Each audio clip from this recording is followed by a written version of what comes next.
All right, we're in a series called Frequency, Tune In, Hear God. And I want you to turn to two passages of Scripture, all right? Turn to Exodus chapter 19, or another way to say that is open your Bible to Exodus 19, and then put a marker at 2 Chronicles chapter 20, all right? 2 Chronicles chapter 20. So we'll begin in Exodus 19, and then we will flip over to 2 Chronicles chapter 20. We talk about, as you're finding those passages, in theology you talk about some terms that are fairly familiar to theologians, and that is the general and the specific will of God. The general will of God and the specific will of God. I want to relate those two terms to the voice of God. The general voice of God and the specific voice of God. The reason I want to do that is because we all want to hear the specific voice of God. When we have a job change, or buying a new home, or an important decision as far as marriage or family or something like that, we need a specific word from God, and we want to hear a specific word from God. And by the way, I believe God wants to speak specific words to us.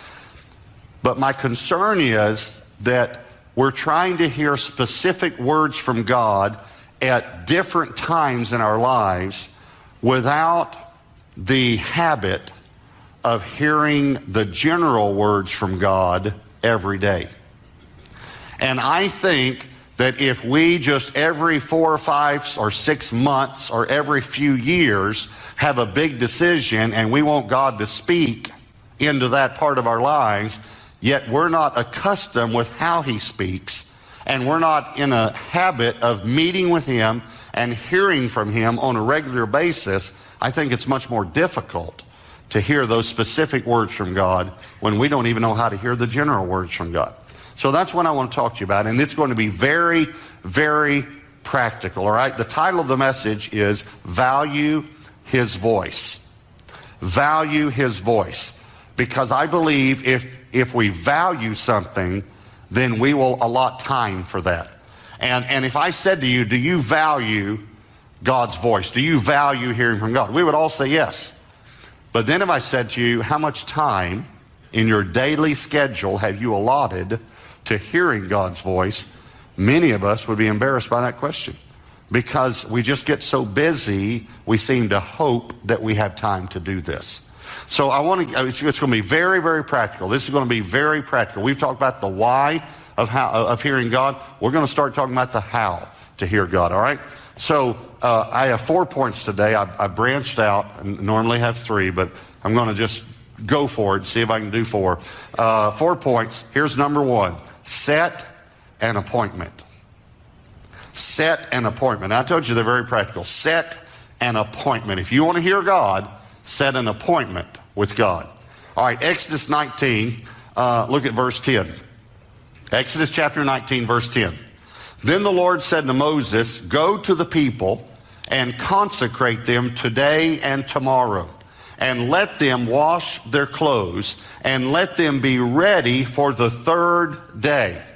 For on the 3rd day, the Lord will come down upon Mount Sinai in the sight of all the people. And notice what he's doing. It's very simple. He's setting an appointment to meet with them. And then if you look down at verse 19, it says, and when the blast of the trumpet sounded long and became louder and louder, Moses spoke, and God answered him, now watch this, by voice. See, here's what happened. God said, I want to speak to the people. And He didn't just say, gather everybody, let's get ready. He said, get them ready. Let them prepare to hear the word of the Lord. Now, I'm going to make a statement. I hope you're taking notes. I want you to write this statement down. God comes to a prepared atmosphere. When you look through the Bible at the times when people had encounters with God, if you look, there was a preparation before that encounter in many instances. God comes to a prepared atmosphere. Now you just think about how much we prepare around here at Gateway Church to meet with God on the weekends. And think about what would happen if you came one weekend and no one greeted you when you came in. There were no greeters. You went to drop your children off at one of the classes and there were no teachers at the children's classes. The lights weren't even on. And you came in the sanctuary and there were no instruments. There was no worship team getting ready. There were no ushers to help you find a seat. There were no bulletins. And I was here, but I wasn't up here, and I didn't have any notes. And we said something like this. Well, we just felt like that we'd let the Holy Spirit lead. And really, there are many, many churches that don't put a lot of preparation into the weekend services, and they blame poor preparation on the Holy Spirit. Well, let me just tell you, the Holy Spirit is not that disorganized. The Holy Spirit can speak on Tuesday what he wants to do on Sunday. And yet we can allow for the Holy Spirit to move any way that he wants on the weekend when he gets here. But there has to be some preparation. So if you want to hear God, I'm simply saying to you, prepare. Prepare to hear God. And here's the number one way. Set an appointment. If you don't set an appointment to meet with God, now this is going to sound kind of strange, but if you don't set an appointment, you'll miss it. If you don't say, you say, well, how could you miss it if you don't set it? That's the whole point. If you don't set an appointment to meet him, you'll miss him. And here's the amazing thing. We set appointments with people. We set appointments with people we don't even like. And yet we don't set an appointment to meet with God. The most important person we could meet with. Now, let me tell you how to set an appointment. I told you this is going to be very practical, all right? Set a time and a place. Set a time. It's the same way that you set appointments on your iPhone or your BlackBerry or in your calendar. However you do it, you set a time to meet the person and you set a place to meet the person. All right, here's what I want you to do. This week, I want you to set a time and a place. Now, some of you might be wondering, okay, Pastor Robert, I've heard that the best time to meet God is 5 a.m. Well, that's the best time for some people. But not everyone is at his best. And I know some of you. At 5 a.m. Here's how you pick a time. Pick the time when you are at your best. If you're at your best in the morning, you're a morning person, set the morning time, all right? Some people I know will meet with God on their lunch hour. They'll take their lunch and they'll just get away to a park bench or somewhere. They'll eat lunch, but then they've got another few minutes and they'll take their Bible with them and they'll just have some time with the Lord. If you're a parent and you have small children, your best time might be after you get them all in bed after the third spanking. That might be the best time for you. And you say, okay, now I need to meet with God. So this week, this is your assignment. Set a time and a place. Find a place. For you, you might need to get out of the house, or you might have a room in the house where you could do it. I know people that meet with God at Starbucks.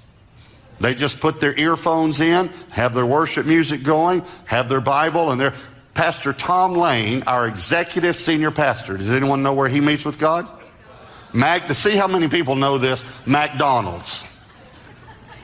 You may not know this. Pastor Tom Lane has been customer of the month at McDonald's. I'm so proud. But Pastor Tom has journals, stacks of journals when you go in his office from 30 years of meeting with God. And he just goes to McDonald's. That's where he meets with God. And he just spends time. So set a time and a place wherever what's comfortable for you. But if you don't set an appointment, if you don't set a time and a place, that's how you set an appointment with someone else. If you don't set an appointment, listen, you're missing. It's misappointments. Or, let me say it another way, disappointments. Many, many Christians live disappointed lives because they miss appointments with God. And God wants to talk to you. So that's number one. Here's number two. Be still and worship. Be still and worship. By the way, the being still is very, very hard for us. Be still and worship. Let me read you a few scriptures. Psalm 46, verse 10. Be still and know that I am God. This is, by the way, our verse for the month. Maybe you saw that on the announcements a few moments ago. Be still and know that I am God. Exodus 14, verse 13. And Moses said to the people, do not be afraid. Stand still. Stand still and see the salvation of the Lord. Now, go to 2 Chronicles chapter 20. If you have a marker there, 2 Chronicles chapter 20. There are 3 armies that have surrounded Judah and Jerusalem right now. 3 armies have surrounded Judah. They've come against them. 2 Chronicles chapter 20, verse 17. How would you like to hear this word from God? You will not need to fight in this battle. You will not need to fight in this battle. Position yourselves, stand still, and see the salvation of the Lord. And then look down at verse 21. This is talking about the king. And when he had consulted with the people, he appointed those who should sing to the Lord, and those who should praise the beauty of holiness as they went out before the army. So they put the singers on the front row before the soldiers. Singers before soldiers. And were saying, praise the Lord, for his mercy endures forever. Now when they began to sing and to praise, watch this, the Lord set ambushes against the people of Ammon, Moab, and Mount Seir. There are the 3 armies who had come against Judah, and they were defeated. For the people, now watch this, for the people of Ammon and Moab stood up against the inhabitants of Mount Seir to utterly kill and destroy them. And when they had made an end of the inhabitants of Seir, they helped to destroy one another. I like that word, helped. They killed each other. They fought among themselves. So when Judah came to a place overlooking the wilderness, they looked toward the multitude, and there were the dead bodies fallen on the earth. No one had escaped. That's a pretty good way to win a war, isn't it?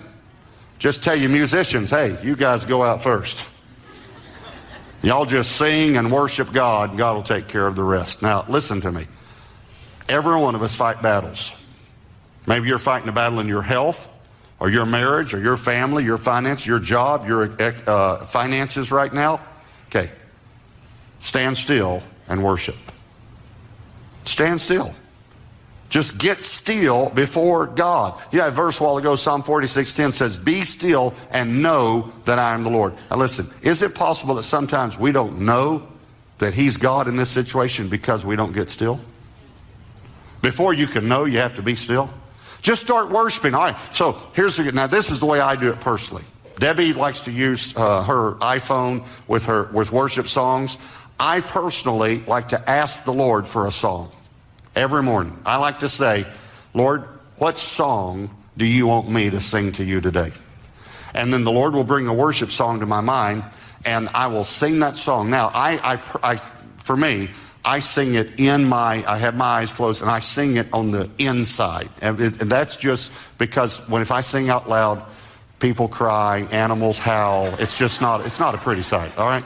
So I just sing inside, but I let myself just worship the Lord. It's amazing how I might sing a song we just sang that weekend, or I might sing a song from 30 years ago. It's amazing. And that song just allows me to enter the presence of the Lord. So I just begin to worship God. Again, if you're at McDonald's or Starbucks or somewhere, you can use the little earphones, have your little instrument there, iPod, whatever it is, and just close your eyes and just worship. Now, by the way, if you're in Starbucks and you're listening through earphones, it's better not to sing out loud because no one else can hear the... So anyway, just listen and sing to the Lord. Okay, let me read you one more scripture. Acts 13:2 says, while they were worshiping the Lord and fasting, the Holy Spirit said. Now, I just want you to notice, while they were worshiping, the Holy Spirit spoke. So be still and worship. Here's number 3. Pray and read. Pray and read. Now, I'm telling you, this is a structure, and please listen to me. I know that some people are more structured than others, and I've seen structures for times to be able to hear the Lord, and some are a little too rigid for me, and some are a little too loose for me. So I'm giving you a structure, though, that will work for everyone, although you may adjust it a little bit. Okay? Pray and read. Just take some time to pray to the Lord and to read His Word. Let me read you a few verses. Mark 1:35. Now in the morning, now that's a time, having risen a long while before daylight, He, this is speaking of Jesus, went out and departed to a solitary place. There's a place, and there He prayed. So Jesus set an appointment to meet with His Father. And He set a time, and He set a place, and He went out and He prayed. Psalm 119, verse 147, David said, I rise before the dawning of the morning and cry for help. That would be prayer. I hope in your word. That's the word. So prayer and the word of God. Now, let me tell you what to pray about. All right, it's very, very simple. So you want to tell me what to pray about? Oh yeah, listen, it's very easy. Pray about whatever's on your heart that day. You don't have to pray about the president that day unless the president's on your heart. You don't have to pray about Gateway Church that day unless Gateway Church is on your heart. Pray about whatever's on your heart. That day, you may have just gotten a phone call from one of your children about something, and that's what's on your heart. That day, you may have just heard something about your job, and that's what's on your heart. Just pray about whatever's on your heart, and just tell God about whatever's on your heart, and then read the Bible somewhere. All right? Now, I've told you the number one question I get asked as a pastor is, Pastor, how do you hear God? And we're talking about that during the series. The number one question I get asked about the Bible and about reading the Bible is where? Where should I read in the Bible? Okay, I'm going to tell you where. Here's my question. Pastor, where should I read in the Bible? You ready? On the inside. That's the best place I've found to read the Bible, all right? Anywhere on the inside is good. You could read a proverb a day. There are 31 proverbs. You read proverbs every month. Many people read. If it's October 3rd, they'll read Proverbs 3. And I think it's good to read maybe one chapter in the Old Testament and maybe one chapter in the New Testament. Or you can read through the Bible in a year. There are reading plans to be able to do this. Now, I know that you might come to a place where it says so-and-so begat so-and-so, and so-and-so begat so-and-so, and pretty soon, by the way, you will probably begat tired. But I want to say something to you as your pastor. So I'm saying this in the official role that I have as your pastor. When you come to the begats, I give you permission to skip ahead.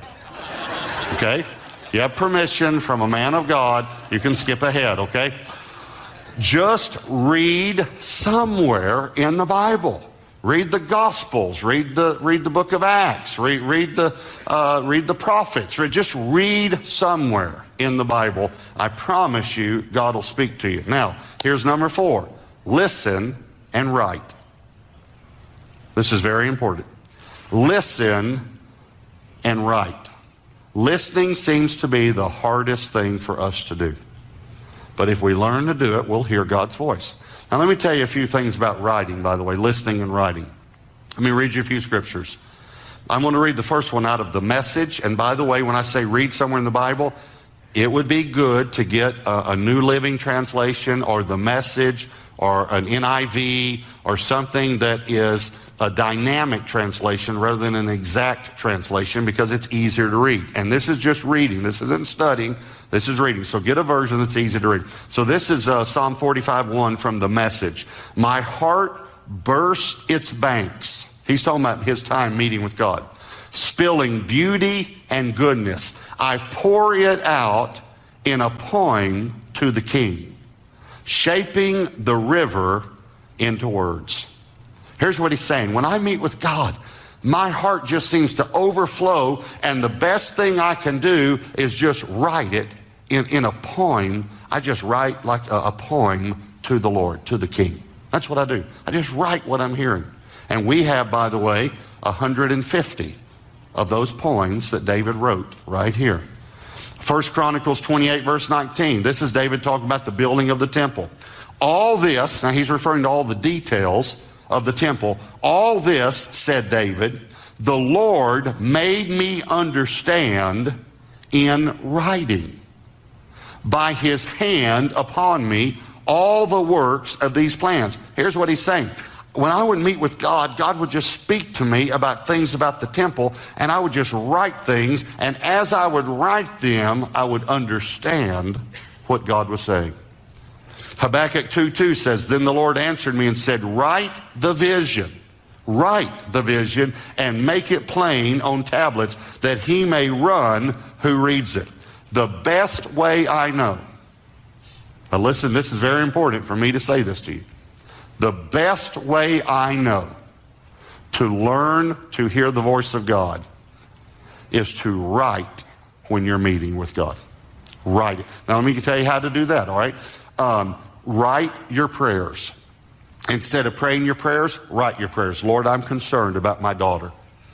You know that she seems to be going a different way. I pray that you will bring friends around her that will encourage her in the Lord. I pray that, God, that the friends that would drag her away, that you would get them out of her life. I pray, Lord, that you will bring back the remembrances of her memories of going to church and your presence. Just write your prayers, okay? So write your prayers. Then write what you think. This is important.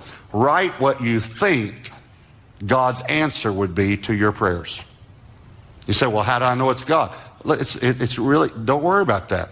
What do you think God's will is for your daughter? I love your daughter. I want to see your daughter come back. I will answer your prayers for you. Just write what you think God is saying in answer to your prayers. And then here's another thing you can write. Write what you think God is saying to you through the scripture you read that day.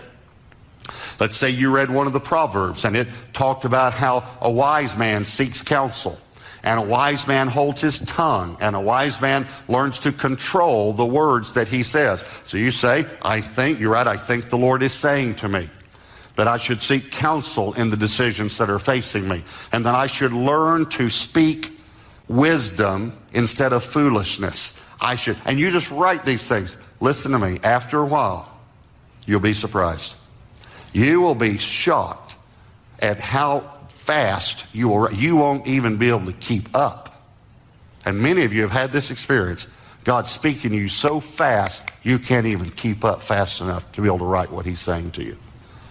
And then years from now, you'll have volumes. But here's the thing, not just the volumes, you will look back and see how God directed your life.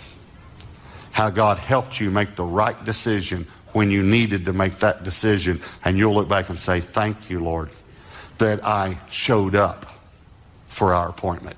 Thank you. Now, let me read you one more verse.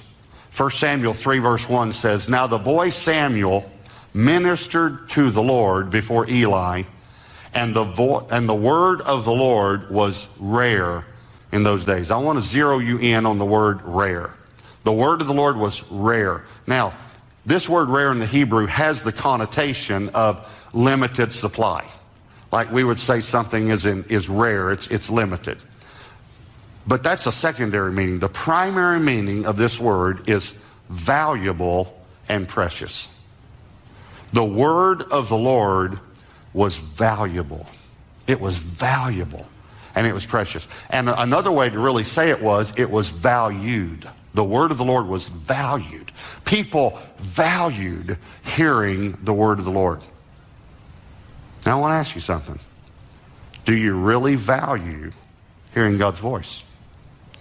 I mentioned to you the book a few weeks ago, Whispers by Bill Hybels. I finished the book now. I had just started it and had read about a fourth to a half probably when I recommended it. But I recommended it, even though I had not finished the book, on the basis of Bill, because I know Bill, I know his life, and I know he's a man of integrity. I know he loves God, and he's going to be with us, by the way, at our first conference this year for one of the evening sessions. I knew if Bill wrote this, it was going to be powerful and wonderful. And so there's also, by the way, I want every member of the church to get one. Now, let me say something. I'm sorry about this, but we sold out again this weekend. We had hundreds of books at all the campuses, and the greedy people that were here before you. So we'll get more, okay? But if you want to go online, if you just can't wait, go to Amazon.com or wherever, and Willow Creek or wherever, and get them. It is an amazing book. It's the best book I've ever read on hearing God. Let me just say that. There's a whole chapter in here about how to hear God for parents hearing God. Let me just say this. Any of you have kids? Okay, if you have kids, you need to hear God. You really need to know how to hear God. So it's awesome. So please get it. We'll have it again next weekend. But there's a DVD series that goes along with it that was, I guess, for leaders. We never had that here in the bookstore. But I got that DVD series, and Bill tells a story about a man working a job in advertising that talked to him about having the time to be able to do this. And I thought, you have to hear this. You have to hear what happened when this man set aside time to hear God. And Bill calls the voice of God whispers. Those little, all of us have heard the whispers. And so I want you to hear this story about what happened in this man's life who set aside time to hear the whispers of God. Over the years, I've tried to coach people how they can get into a position where they can maybe hear more promptings from God. And this gets a little on the practical side of things, but sometimes that's what you have to do.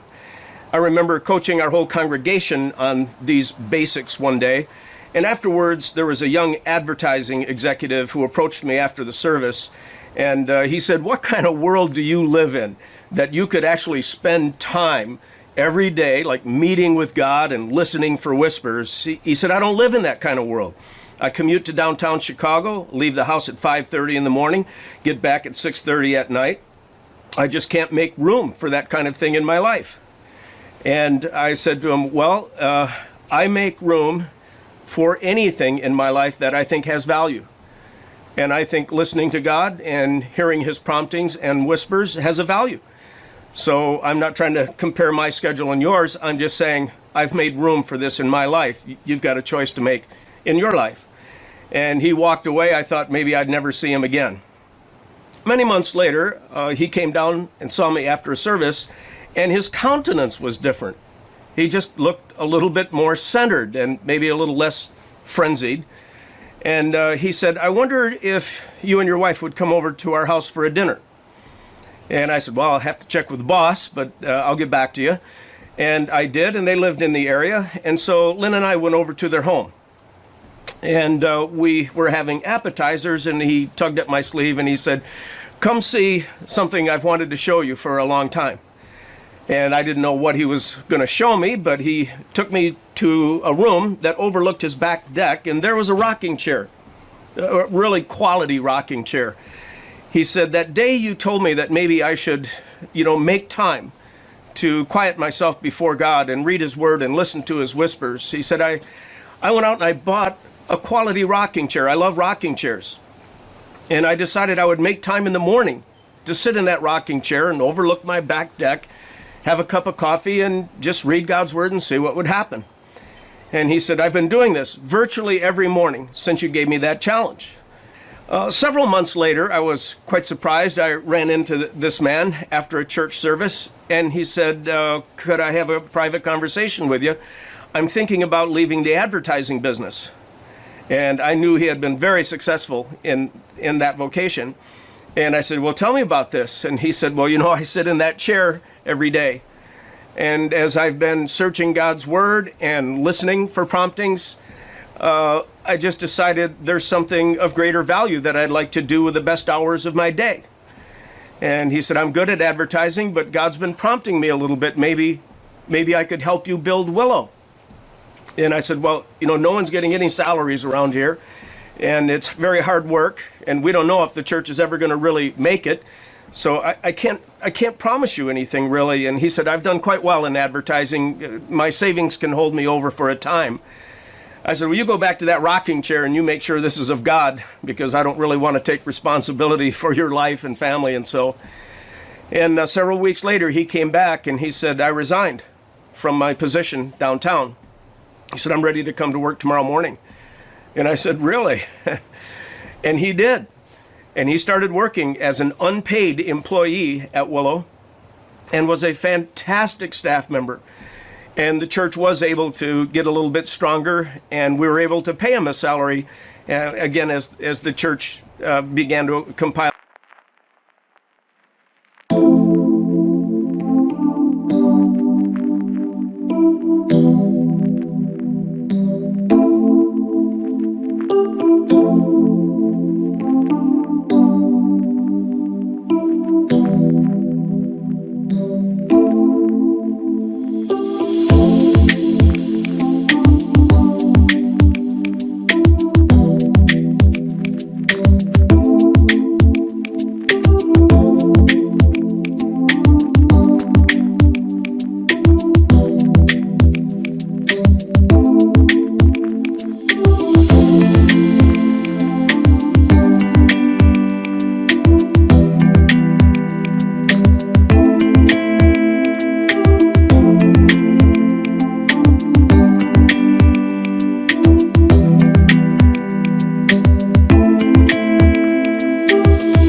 A little more resource. And then it was several years after that he came into my office and he said, I need to have a conversation with you. I think God's prompting me to leave Willow and help a friend of mine start a church in Colorado. I said, where did this all come from? He said, well, you know, that chair, you know, I still sit in it every morning. And my friend really has a heart to start this church in Colorado, and he needs help.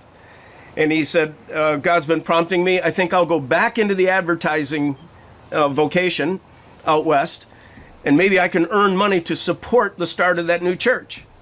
And I said, really? You really think God's telling you to do this? Maybe you should go back to that chair for a little while and get confirmation of this kind of thing. And so he did. And several weeks later, he came back and he said, God confirmed this is what I'm supposed to do. So in just a few months, he packed his family up and he moved to Colorado, where he got a job in advertising and gave most of the money from his salary to the launch of that new church. And you would think that this story has a happy ending, but it was only a few years after the launch of that church in Colorado that he was sitting in that same chair one day and absorbed a doctor's report that said cancer had enveloped his body. and it didn't look good. And he brought that doctor's report right to that chair and prayed over it and asked God to do a miracle. And a miracle in his case wasn't going to happen, but he asked God to give him peace that passes human understanding. And God did answer that prayer. And he faced a very difficult and painful death from the strength that he gained every day in that chair. And there came a day when they had to move him out of that chair and put him in a hospital bed. It was a very tough day. And he wasn't in that hospital bed very long, and he died. The family asked if I would fly to Colorado and give the eulogy at his funeral. I did. It was a very tough thing to do. He's a fantastic guy. After the funeral was over, I talked to his wife, and I said, "What are you going to do with that chair?" And she said, "Well, we're going to keep that chair in the family." You know, God changed Tom's life in that chair. God whispered to Tom in that chair. And she was saying, "We'd like to pass that chair from one generation to the next to the next." But never underestimate what God can do in a chair or in the front seat of a pickup truck. Some of the carpenters who attend our church just meet with God and listen for whispers. Front seat of a pickup. Some people do it on a commuter train going downtown, and other people will do it in a coffee shop.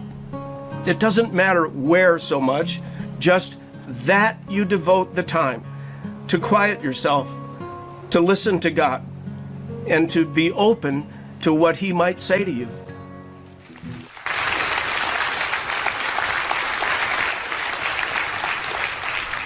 God changed Tom's life in that chair. I don't know if you caught this, but he didn't just change Tom's life. He changed his kids' lives, his grandkids. He changed his whole heritage, because the years that he had still on this earth, he was able to use those years for the kingdom of God, to be able to hear God's voice and obey. Now listen to me. God wants to speak to you.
God wants to direct your life.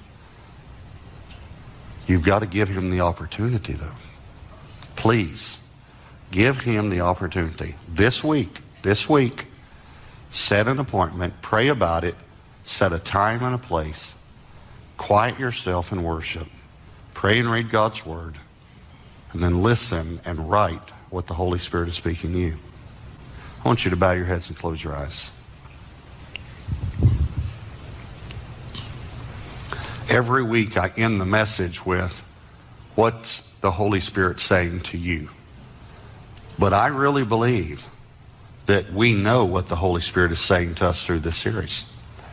And that he is saying virtually the same thing to all of us. How much do you value my voice? If you really value hearing me, will you give me some time?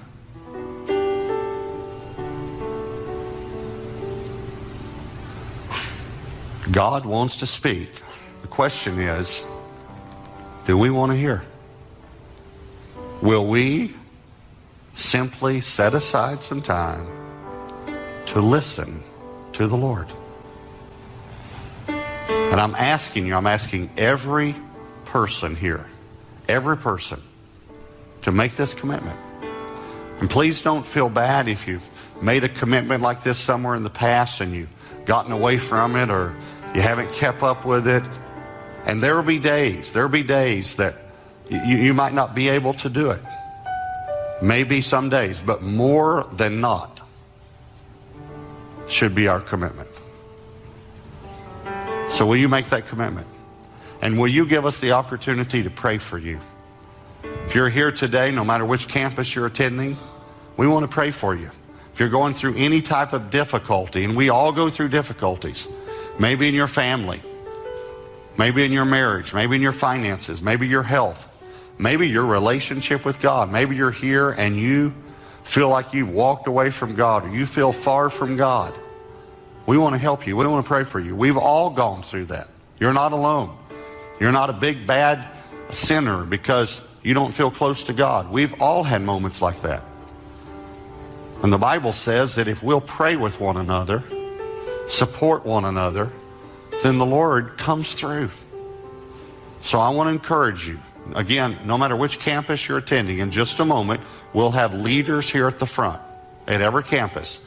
And we'll stand, and when we stand up, it just makes it easier for you to be able to slip out of the aisle and to slip out of your seat, to come to the aisle and just come to the front to one of the leaders. Don't be embarrassed, all right? You don't have to be a member of Gateway Church to come for prayer. You don't have to be a member. This is for anyone. And many of us have come to the front for prayer before because we need prayer for something. So if you need prayer for any area of your life, then when we stand up, just step out to the aisle and just come to one of the leaders. When you get down here to the front, you'll see some leaders. Just walk right up to them. Just walk right up to them and just tell them what you need prayer for, okay? Holy Spirit, I pray that you'll draw every person at every campus that has any prayer need. In Jesus' name, amen.